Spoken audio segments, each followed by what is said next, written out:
Kembali Sapa Indonesia Malam, saudara, saya ke Bung Mardhani Alisera. Bung Mardhani, ke tingkat kepercayaan masih 82%, masih sangat tinggi meskipun tingkat kepuasannya menurun dan ditengarai karena adanya ketidakpekaan terhadap keinginan masyarakat akan Pilkada 2022-2023 yang kemudian partai politik pendukung Pak Jokowi semuanya ingin di 2024 dikumpulkan jadi satu. Silakan Pak Mardhani.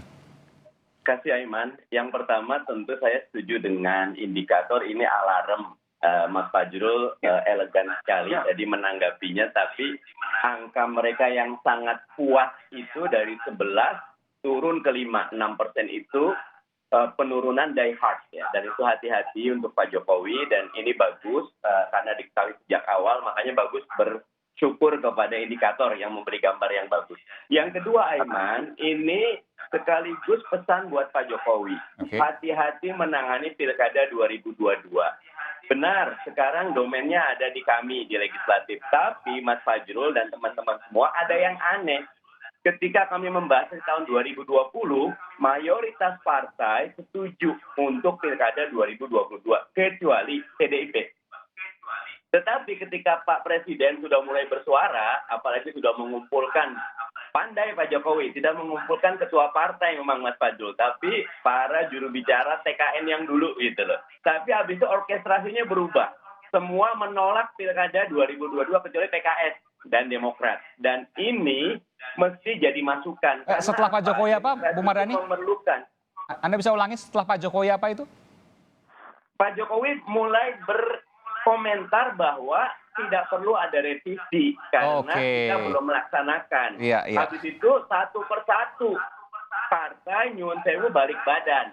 Jadi Anda mau mengatakan ini domainnya kalau DPR secara prosedural iya, tetapi secara substansial saya melihat ada benang merah sehingga ini masukan untuk Pak Jokowi dan partai-partai pendukung betapa bahwa buat masyarakat pandemi boleh berjalan, tapi Pilkada 2020 dilaksanakan di masa pandemi dan sukses. Orkestrasi 270 titik berjalan dengan baik. Tidak dikenal klaster Pilkada. Kalau dibilang 2022 masih pandemi, padahal saya lebih yakin, lebih aman dibanding 2020.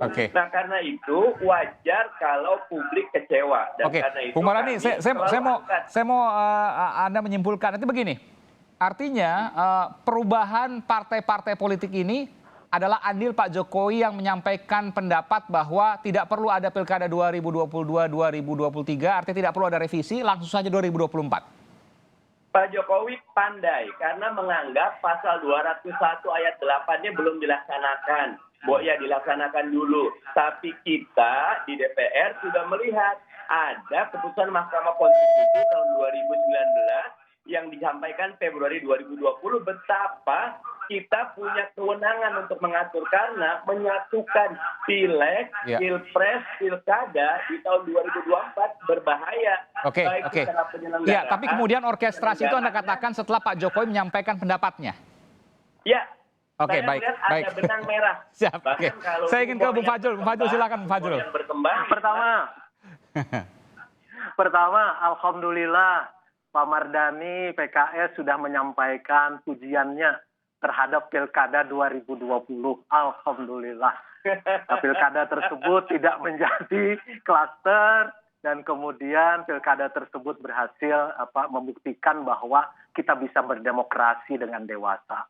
Kemudian kedua, Presiden Joko Widodo ini tentu sesuai dengan sumpah beliau di MPR, yaitu beliau harus melaksanakan konstitusi dan kemudian beliau harus melaksanakan peraturan perundang-undangan yang ada. Jadi sikap beliau itu selalu tegak lurus kepada sumpah beliau menjalankan konstitusi dan perundang-undangan yang ada. Jadi selalu prinsipnya ke arah sana. Dan yang ketiga, tentu harus diingat juga, ini yang penting, sekali lagi kita akan tekankan bahwa selain yang namanya tingkat kepuasan, tingkat kepercayaan. Anda nggak mau menjawab soal tadi pernyataan soal ketika Pak Jokowi menyampaikan sesuatu yang tidak perlu revisi, maka semua partai berbalik badan. Nanti kita minta indikator untuk melakukan survei lagi. Ini mohon maaf karena waktu terbatas. Saya harus kemudian cepat kita tidak bisa membuat menyimpulkan berdasarkan Iya. opini. Terakhir singkat saja dari Bung Adam. Bung Fakta Adam dari tadi sempat indikator dikatakan Indonesia. oleh Bung Burhanuddin Muhtadi ya sedang berduka cita, tentu ini kita Ya, prihatin kami juga. ikut berduka cita Iya. atas meninggalnya ayah beliau. Turut duka cita. Iya, saya ingin tanya terkait dengan hasil indikator politik tadi bahwa ketika tidak dilakukan sesuatu maka ini alarm buat Pak Jokowi, berbahaya. Kan Pak Jokowi sudah nggak pemilu lagi. Apa berbahayanya? Nah, yang Yang terpenting paling begini, berbahaya tentu apapun saja yang terhadap disampaikan oleh lembaga Iya, saya bertanya pada lembaga survei itu presiden Iya. selalu memperhatikan. Oke, Jadi baik. Pak Murdani, kami selalu memperhatikan sebaik-baiknya masukan dari partai Baik, politik, Bung Fajrul, ini masukan waktu dari terbatas, mohon lembaga maaf. survei. Saya ingin tanya langsung Jadi- kepada Bung Adam dari indikator politik. Apa bahayanya? Singkat saja Bung Adam, mohon maaf.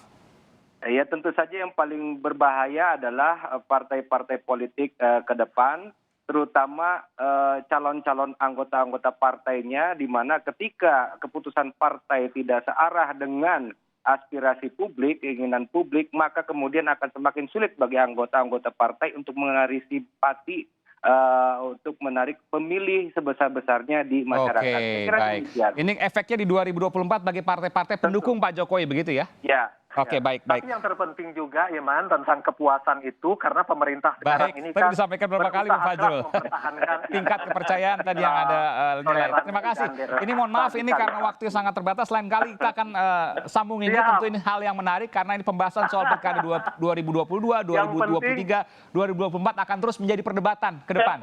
Oke, Ya. hidup demokrasi, salam sehat. Bung Fajrul, Tetap Bang Mardhani demokrasi. akan kami undang kembali. Terima kasih Bung Fajrul, Siap, Bung Mardhani terima dan juga kasih Bung banyak. Adam dari Salam Indikator sehat, Politik salam Indonesia. sehat. Terima kasih. Terima kasih, selamat malam, sehat selalu.